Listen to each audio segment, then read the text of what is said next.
Alright, welcome. If you're new to the channel, my name's Elliot and you're watching Rickety Ski Reviews. Today, we're gonna talk about Stompit Tutorial's newest video, Top Freestyle Ski Gear. So without further ado, let's jump right into it. And here we go.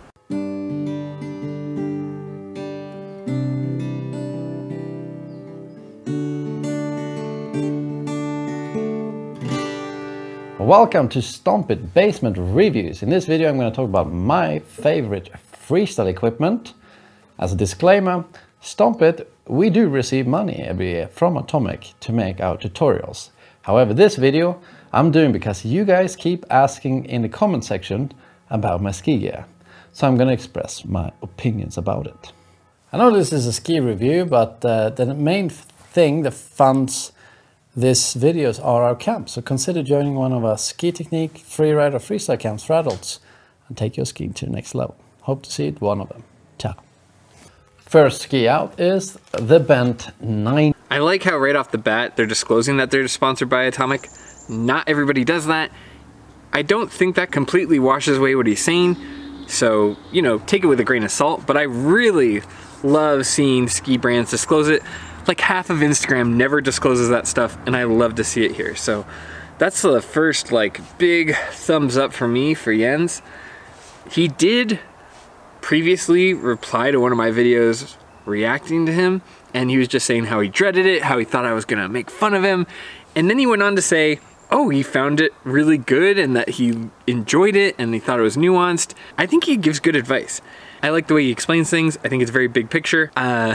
I'm sorry, Jens, that you got stressed because you thought I was gonna drag you, but I'm glad you enjoyed the video and already off to a good start disclosing your sponsorship. Let's first talk about what's good about it. Number one thing that's good about it is it has a sweet flex pattern.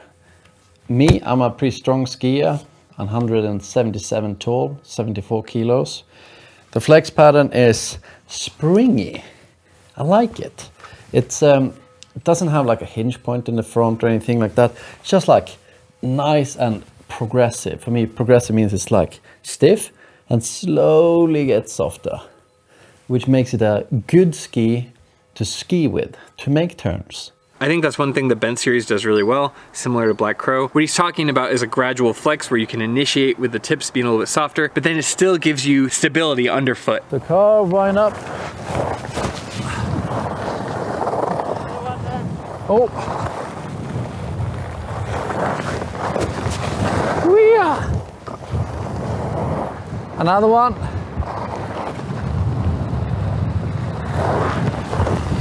Yeah! However, the flex pattern could be challenging for a weaker skier to do, say, tail butters, nose butters, especially if you have a longer model, as it gets a little stiffer than I rock the 178 one. So it's like a centimeter taller than me. It should be on paper, but it's not. Guess they measure it this way. All right, so with low speed, yeah, and then you can ollie back to normal skiing again. It's 90 millimeters wide, that's the name, Bent 90. And I just think that's perfect width for freestyle skiing. Like the Bent 100 over there. It's, you know, it's a little bit on the wide side, but that's also nice in some ways. Just think it's really good width. That's what I choose to ride most of the time in the park. I agree, and it's also more comfortable on your hips. I daily drive the Atomic Maverick 88 Ti, which is almost the same width, and I gotta agree, it feels better on your hips. It's more fun and playful. If you're gonna have a powder ski, you want like a designated 110 powder ski. So I agree wholeheartedly. I haven't skied the Bent 90. I think it is more of a freestyle ski, but I mean, everything else stands true. The radius on this ski is sweet for carving off jumps. Forward or backwards, it doesn't matter. It's got quite a long radius, which makes it like easier to predict when is the takeoff going to come, because you know, if you carve off a jump, you want to take off pretty much straight down the jump so you don't drift off too much, but you can do that too if you want to, which is good. Line myself to the side and tack. That was perpendicular, if anything. So you could add mute grab. For some extra style. Last thing I really like. Dang, good freestyle skiers make it look so easy. I love kind of too that knee tuck. I am not a big freestyle skier, but I have a lot of respect for it. And I also have an understanding when you see somebody make something look easy like that, that doesn't mean it's easy. It's like carving.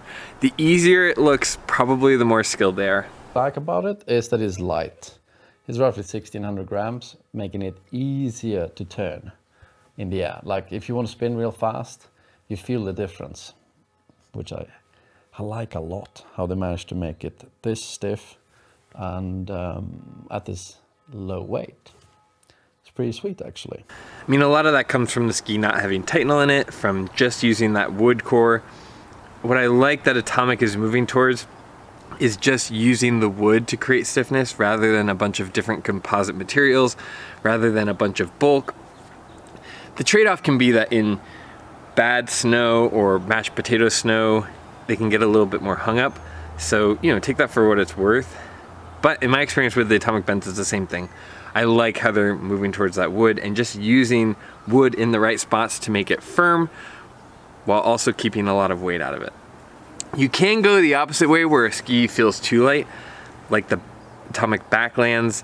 I would say those are really good for people who are new to powder, but having a ski ultra light can have its drawbacks too, where it's hard to carry momentum through things.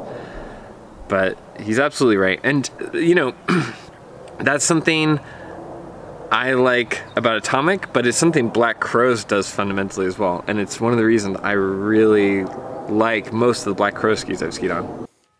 And let's talk about what's bad. The thing that I have in mind is the radius. I think it's too long. When I go playing around, you know, here in Larks we have wonderful rollers to carve over, like easy blue, easy red runs with nice rollers. I find it just turns a little bit too slowly for my taste. I would like it to be a little bit snappier, but you know, then it will probably carve too rapid or like too tight radius to jump in. And that's more important to me. But that's the biggest downside of this ski. Whoa, all right, talking about downsides. That's a good way to get on my good side quickly, especially when you're sponsored. You got to be careful with that. Yeah, the radius, that is an issue, and that was one of my biggest gripes with the Atomic Bent 100, is it just takes itself a little too seriously. It just takes itself a little too seriously, and the kind of sends a little too straight, and it can be hard to make the kind of turns I like. Whereas the Atomic Bent 110, it feels a little bit better, and I'm not sure if that has to do with kind of the width and the proportions, but if the Atomic Bent 90 is anything like the Bent 100, I feel that as well. And I think maybe what's happening too is my expectations are different. The Bent 110, I don't expect to have a good turn radius because it's so wide, because it's so big. But I would say if you like something like that, I'm not sure what you could suggest in the Atomic line, but Black Crows is doing some cool stuff, like the Mirror's Core is a twin tip and it has a snappy turn radius. Alon Ripsticks are really good with a short radius. The Vocal Kendo, although I guess they're retiring it, but the Vocal Kendo does a good job. But very different skis. None of those skis are as light as the Atomic Bent 90, except for the Mirror's Core. Yeah, that's a tough thing to strike. And I'm not sure how you fix that. But I did notice that in the Atomic Bent 100, it just wants to kind of send straight down the fault line. And with a ski like that, I want to be able to get kind of tighter turn radius. It seems like ski companies are working on it. I wouldn't be surprised if Atomic is working on something to compete with the Mirror's Core or ski similar to that. But in the meantime, yeah, that is definitely an area that the Bent series struggles with. So that its radius is just a wee bit on the long side to have fun carving up the slopes. Nice, Jens. Ah, so smooth. Last. Also, if you want a better turn radius for carving, you should really look at the Atomic Maverick. Like the Atomic Maverick 88 is almost the same width. I know it's not going to give you the freestyle performance, so you'd have to have it designated a different way. But Jens, try, I promise you, I'm sure Atomic will send you a pair to test out. Try the Atomic Maverick 88 Ti. Don't get the 100 Ti. You know, the 105 CTI is a very different ski purpose-wise. But try out the Atomic Maverick 88 Ti. It won't be as light as your Bent 90, but it is very fun for carving, I promise. And it does a really good job blending the line of, you go into a groomer, you go off to the side, it's still got that horizon tech, so you can get into the powder. Now I'd say like, probably the max is like 4 or 5 inches before it is kind of burdensome. But if you really want a good carving ski, don't be intimidated. They have Titanal, but they still remain light. They're very accurate with their turns. And I've come around. I don't hate the bent series anymore. If you see my reviews, I actually really like those skis now. But I do think the Maverick is a little bit more playful for carving while giving you just a little bit of powder performance. Thing that's bad about the ski, I don't know, on the website, they describe it as an all-mountain ski. They can take on the whole mountain because it has horizon tech in the tip and tail. I think that's just it's a freestyle ski. Yes, that's what I've been saying. Yes, come on. Yes, that's what I've been saying. That's what I said about the Bent 100 last year when it was too soft. That's what I say about all these skis. I don't have a personal problem with the Bent series, and even when the ski was too soft, I didn't have a personal problem with it. But the way that it's marketed as an all-mountain ski, the way that you go to a shop and they recommend the ski to every single person, that's my problem. That's my issue with it. Thank you, Jens. Yes, thank you. I think if you want a true all-mountain ski, the Maverick gets closer to that. You can use the Bent, like if you're looking for a Bent 100, it will cover a lot of ground, but it doesn't do everything. It's not gonna, I don't know, and it's not even really an all-mountain ski, the Bent 90. It is more of a freestyle ski with a little bit of powder performance. You get these kind of hybrid things, and then people want to say, well, it covers everything. It's like, no, it covers like 2 jobs really well. It covers freestyle, and then it covers some of the powder. And at least with the Bent 100 that I tried, it carves fairly well. But it's not gonna do the best at all of these things. It's gonna, for the Bent 90, primarily a freestyle ski with a secondary powder and a little bit of carving. You can't get all stats. So if you go into a shop and they say, this is the perfect ski for everyone, it's not. You know, don't believe that. I like the Bent series a lot. I gave the Bent 110 a perfect score for powder, but it's perfect in that arena. It's not perfect for everything. And I was surprised at how well it carved. I liked it in the trees. But, you know, be aware, when you go into a shop and they tell you it's all mountain, everything, do it all, one ski quiver, that's a bunch of nonsense. All right, man. You know, there's a lot of ski influencers out there, and I feel like Jens is the most genuine when he's talking about things, because I've skied these skis. I haven't skied the Bent 90, but I've skied the Bent 100, Bent 110s, the Mavericks, everything else, the Redster Q98, and this is the most genuine you're gonna see someone be about their skis. I really love this. How is it that the sponsored people are being more honest than the non-sponsored, like curated people? Anyway. And if you have it mounted pretty far forward, as I have, like -1 centimeter from the center, it's not gonna take on powder skiing at all. It's gonna submarine and be, you know, it's not gonna be great. But you know, if it's dust and crust, sure, you can ride it, but it's, as I said, it is not an all-mountain ski. It's a freestyle ski. Lastly, that's a little bit how I feel about the Maverick. Although the Maverick stretches itself more than you'd expect with that horizon tech, but the Maverick is primarily a carving ski with pretty good off-trail performance. Because it's got kind of those quick radius turns, it does well in the trees. It can kind of float, but again, it has a limit and it has a pretty hard cap. Once you get over around 4 or 5 inches, that's when you're really gonna notice a performance difference. And I don't think that this is even Jens talking bad about the Atomic, he's just being truthful. And I think for brands like Atomic, that is a good thing, because when you're honest about a ski, people don't feel disappointed when they buy it and it doesn't perform the way they want it. This is awesome. Oh my God. I mean, Stompit Tutorial is probably my favorite skiing YouTube channel. And you know, when they replied to my comment, I was very flattered, but more, it doesn't really have anything to do with my interaction with them. It more has to do with how honest and genuine they are with their advice and with their ski review here. Because there's a lot of shenanigans, there's a lot of baloney that goes on in the ski industry, and it's really easy for people to kind of do that in order to make more money. And Jens is telling you very honestly the ski's limits, and this is what I like. And also with skills, like he doesn't kind of give you baloney, oh, you'll be a World Cup skier by next Tuesday. No, he gives you advice like, okay, here's a fundamental, how it works and how to think about it and how to practice it. That is good advice. And same for his ski advice. This ski is really good at this, but it has a limit here. That is honest and, in my experience, very true to what I've experienced personally as well.